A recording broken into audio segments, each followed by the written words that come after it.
I just hope he's able to find the most amazing, perfect home for him. You know, he's already been through so much trauma. He deserves a life of happiness.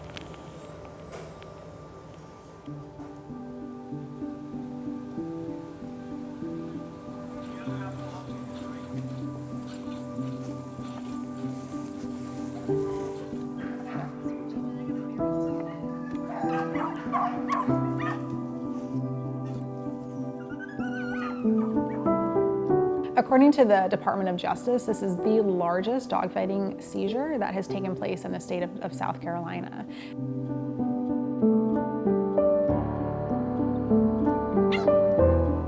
The night before the seizure, the federal authorities interrupted a dogfight in progress. 275 dogs believed to be involved in dogfighting were removed on 10 different properties.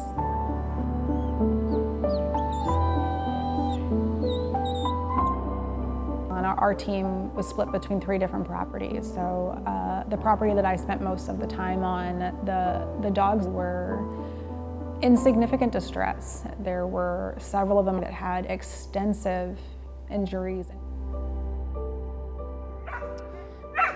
So this dog here has some open wounds that appear to be infected. There's a strong odor. There's some pus and fluid coming out.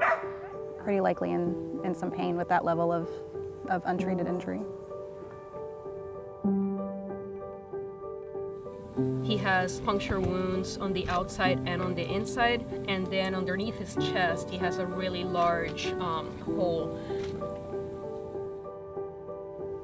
Heart-wrenching to know that he's been suffering out there on the end of a chain with a massive infected wound. And no comfort, not even water.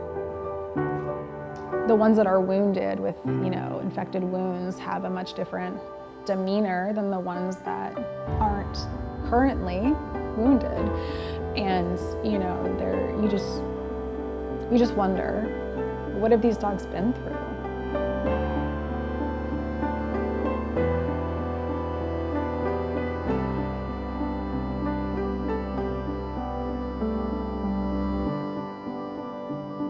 The fact that he's been through all of this physical and emotional trauma, and he's allowing me in his space while he's recovering from this massive surgery, and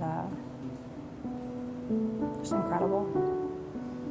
What gets you the most is the emotional and the mental trauma that these animals go through, but they can't express. These dogs they're so resilient, and they're so just capable of accepting that love and that care from our team. And it's really great to see them in this environment and know that the day that we took them off the chain, that was the last day that they're gonna have to live like that.